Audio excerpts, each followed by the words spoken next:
Uma das mais impressionantes expressões de amor e unidade entre os primeiros membros da Igreja de Jerusalém surgiu quando vários irmãos resolveram vender suas propriedades particulares para ajudar no sustento de irmãos necessitados. Mas essa feliz comunhão sofreu um terrível impacto negativo na hora em que um casal, chamado Ananias e Safira, eles procuraram enganar a igreja e tombaram mortos aos pés de Pedro. Você encontra isso lá no livro de Atos, capítulo 5. A história conta que os dois haviam vendido, sem coação alguma da parte do grupo de cristãos, uma determinada propriedade. Eles resolveram, como era do seu direito, ficar com uma parte do preço e contribuir com a outra parte para o Ministério da Assistência Social. O problema foi que eles mentiram à igreja, afirmando que o donativo representava a renda total da venda.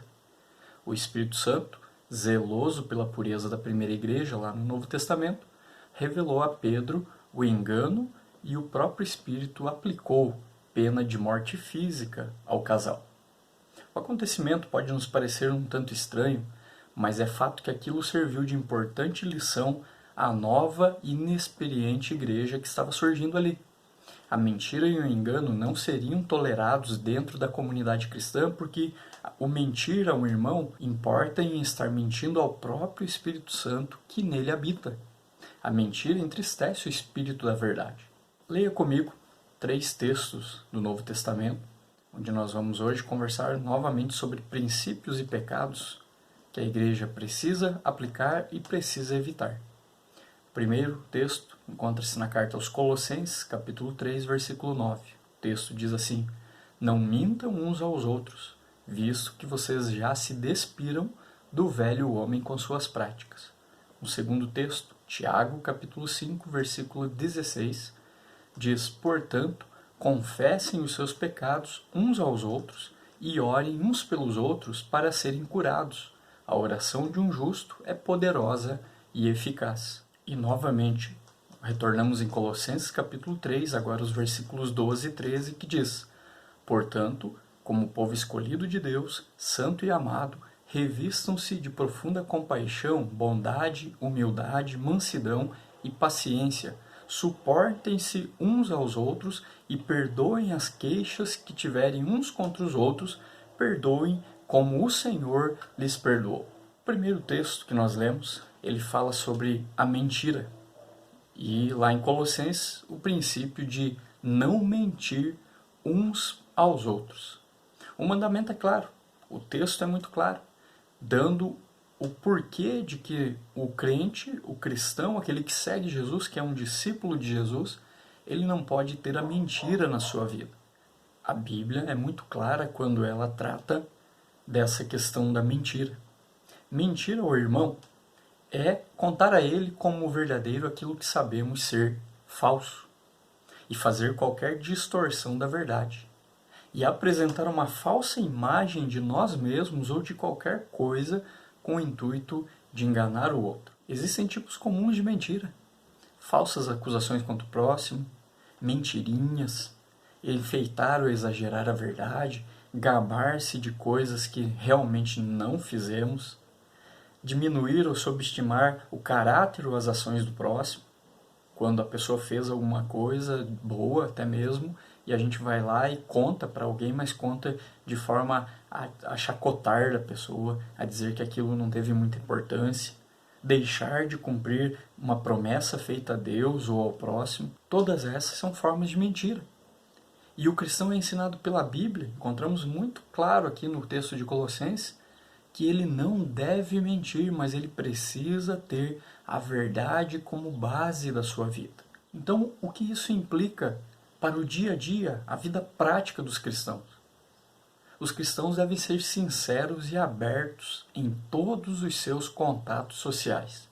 Na batalha espiritual contra o diabo, que é o enganador e pai da mentira, todo cristão precisa se vestir da armadura de Deus para poder ficar firme contra as ciladas do diabo. Encontramos esse mandamento lá em Efésios capítulo 6. Essa armadura começa justamente pelo cinto da verdade. Disso se podem tirar algumas conclusões.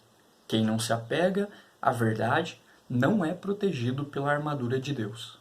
E uma outra coisa, quem estiver protegendo, entre aspas, a sua reputação pela mentira, ficará tristemente desprotegido diante do inimigo das nossas almas. Para o bom funcionamento do corpo de Cristo, que é a igreja, é essencial que os membros sejam honestos e confiáveis. Qualquer forma de engano prejudicará o ministério da igreja. Prejudicará também o ministério pessoal de cada cristão aqui na terra. A Bíblia não nos apresenta apenas um mandamento negativo. Notamos que temos a responsabilidade positiva de falar de modo que a verdade seja a base do nosso falar. E para que outras pessoas, e especialmente membros do corpo de Cristo, sejam edificados. Pois guardando no coração a palavra de Deus, o cristão será capacitado cada vez mais a encher a sua conversa e a sua boca de tudo que for verdadeiro, conforme nos ensina Paulo lá em Filipenses capítulo 4. Não nos esqueçamos disto, para que a igreja tenha diante do mundo um testemunho autêntico e verdadeiro da palavra de Deus na sua vida e de uma vida com Deus, é preciso que cada um de nós, discípulos e discípulas de Jesus, nos apeguemos de todo o coração à verdade. E nós precisamos preservar o mútuo amor, a sinceridade e a fidelidade do corpo de Cristo. Por isso recebemos essa ordem de não mentirmos uns aos outros.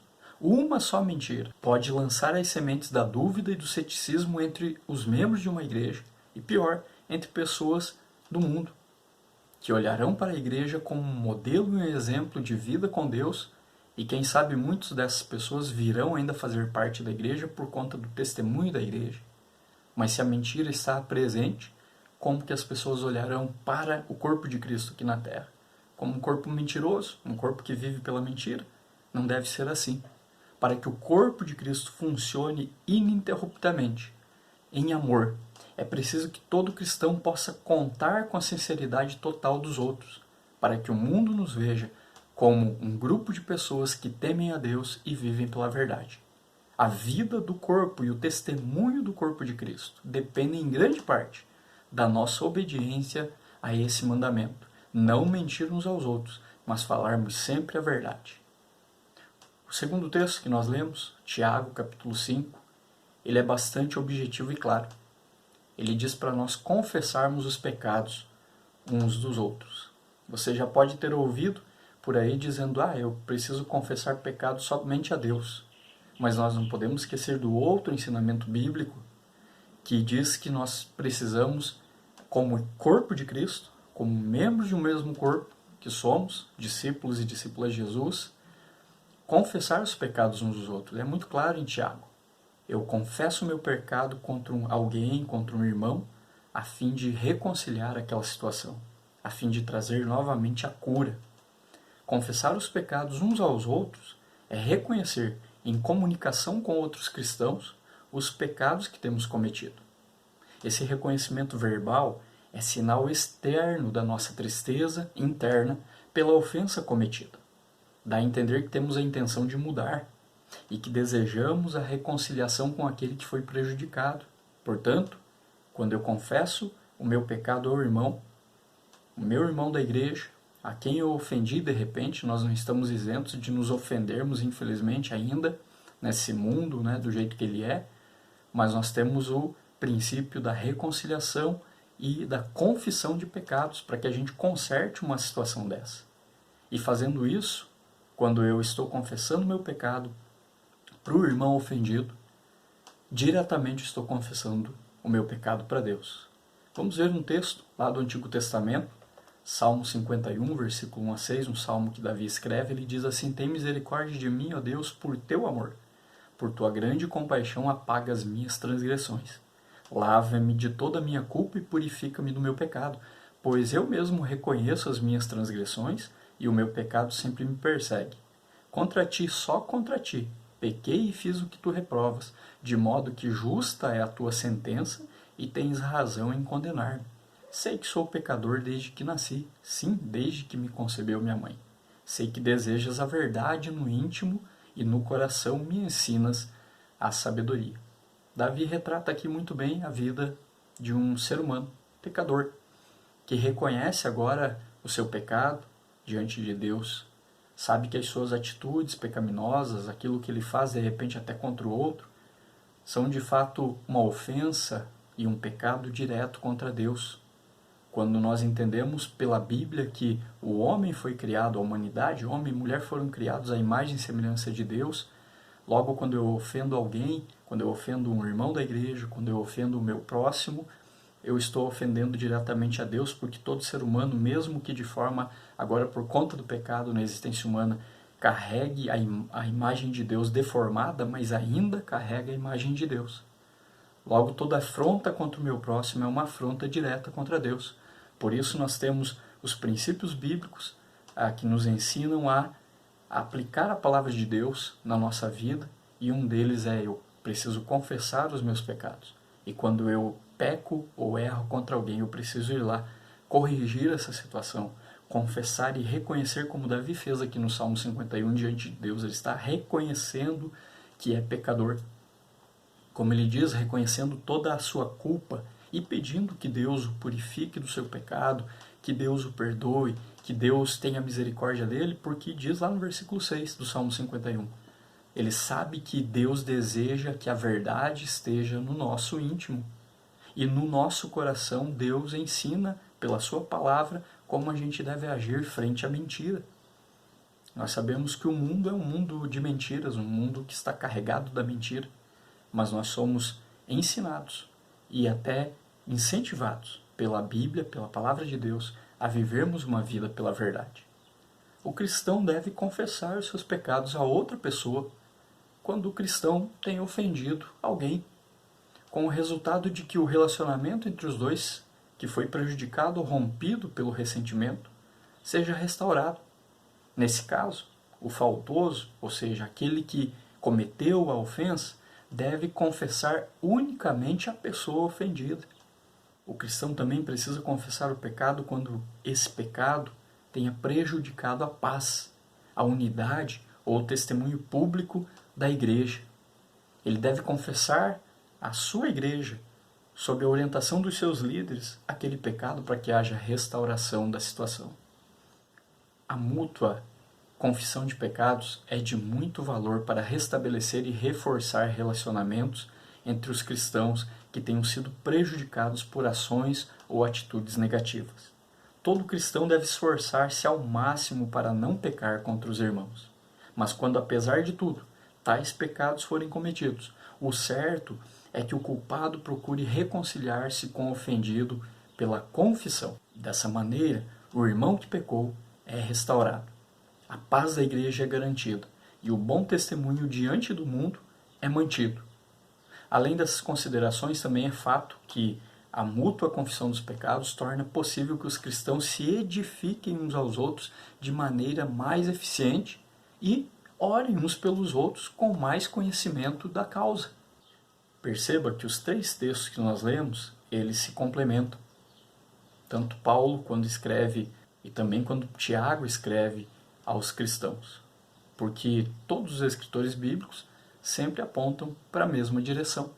Mesmo que tenham vivido em contextos diferentes, em épocas até mesmo diferentes, eles sempre vão apontar para os mesmos princípios. Sempre vão trazer a palavra de Deus, os princípios divinos para a vida do povo de Deus aqui na terra, para que o povo de Deus viva de forma a agradar a Deus.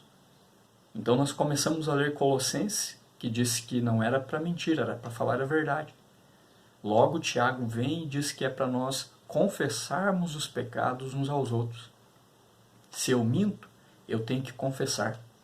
E agora, voltando em Colossenses, no capítulo 3, versículos 12 e 13, a gente encontra Paulo escrevendo que nós devemos nos perdoar mutuamente. Deus não pode contemplar com aprovação o meu pecado, nem o seu. Os olhos de Deus são puros demais para olharem o mal. Abacuque já nos falou isso lá no capítulo 1, versículo 13 da sua profecia. Ele disse: teus olhos são tão puros que não suportam ver o mal. Não podes tolerar a maldade. Mesmo assim, Deus tomou a iniciativa de me oferecer perdão em Cristo e de te oferecer perdão por meio de Jesus. Quanto mais eu medito nesse perdão e o valorizo, mas aprendo a oferecer perdão àqueles que me tenham prejudicado. Livrar-se de toda amargura, indignação, ira, gritaria, calúnia, bem como de toda maldade.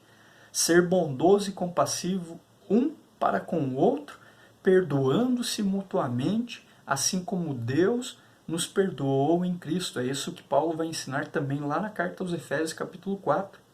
E nessa carta, que é Colossenses, é uma carta quase paralela a Efésios, Paulo diz: portanto, como povo escolhido de Deus, santo e amado, revistam-se de profunda compaixão, bondade, humildade, mansidão e paciência, suportem-se uns aos outros e perdoem as queixas que tiverem uns contra os outros. Perdoem como o Senhor lhes perdoou. Perdoar a outro cristão que me tenha maltratado ou ofendido significa, por um lado, que deixarei de considerar essa pessoa com desprezo ou ressentimento, e, por outro, que terei compaixão dela, abrindo mão de toda a ideia de me vingar daquilo que me fez ou de fazê-la sofrer pelas consequências do seu ato. A razão pela qual devemos perdoar os outros é que Deus já nos perdoou. Quando transgredimos a vontade dele e o ofendemos, Deus não reagiu com espírito de vingança. Pelo contrário, teve compaixão de nós e nos enviou Jesus para morrer pelos nossos pecados e reconciliar-nos com o Pai. Então podemos nos perguntar, e na prática da minha vida, como esse mandamento, esse princípio do perdão se aplica na minha vida? Com relação a eu perdoar os outros, o mandamento de nos perdoarmos mutuamente, ele tem várias implicações. Perdoar o próximo não é facultativo. Os perdoados pelo Senhor têm a obrigação de perdoar ao próximo. Jesus nos ensinou com várias parábolas isso. O perdão também deve ser sincero e de coração, como disse Jesus em Mateus capítulo 18. É mais do que simplesmente pronunciar as palavras "você está perdoado". É querer ministrar à pessoa a mesma qualidade de misericórdia que nós recebemos de Deus. O irmão que perdoa tem a obrigação adicional de fazer todo o possível para trazer de volta o ofensor ao caminho da obediência e a um bom estado de saúde espiritual. E também perdoar a um irmão é mais um ato da vontade do que das emoções. Devo perdoar o irmão quantas vezes ele me prejudicar, quer me sinta ou não emocionalmente disposto a fazê-lo. Muitas vezes uma pessoa diz perdoar é esquecer. Depois, por não conseguir se esquecer do mal que a outra pessoa lhe fez, chega a acreditar que é um caso perdido, que é impossível perdoar num caso desse. Um escritor diz em um dos seus livros: o termo perdão é de uso frequente em nossa linguagem, mas pergunto, quantos de nós já paramos para pensar em seu real significado? Já procuramos pensar no que de fato acontece quando perdoamos? A essência de perdoar é dar, doar. As duas últimas sílabas do vocábulo perdoar dizem exatamente isso: doar. Quando perdoamos alguém, exoneramos-nos, damos-lhes a quitação do mal que nos fez. Renunciamos todo o direito ou intenção de um ajuste de contas com ele. Abrimos mão do direito e do privilégio de tirar uma desforra. Se perdoamos alguém, dispensamo-lo do que lhe podíamos fazer. Isso é uma boa definição. Perdoar é uma quitação de dívida. Não é ficar remoendo aquela dívida, por mais que o nosso coração muitas vezes teime em fazer isso. Por isso é necessário nós vivermos também como cristãos pelo princípio do perdão. Perdoarmos-nos uns aos outros. Não guardarmos rancor em nosso coração que só causa destruição do nosso interior, causa destruição dos nossos relacionamentos. Deus quer que perdoemos, mesmo que o irmão não tenha cumprido a sua obrigação de confessar e pedir perdão. E é claro que a comunhão somente será perfeitamente restabelecida quando ele reconhecer e pedir perdão pelo erro. Assim como eu também, se eu errar com alguém. Mas nós, com a nossa atitude perdoadora, abrimos a porta para que a reconciliação aconteça. Portanto, no que depender de nós, nós devemos fazer todo o possível para viver em paz uns com os outros. Em um mundo de mentiras, desavenças e rancor, uma igreja em ação, ela está disposta a falar a verdade, a buscar reconciliação para relacionamentos quebrados e a perdoar o pecado uns dos outros, assim como Deus nos perdoou.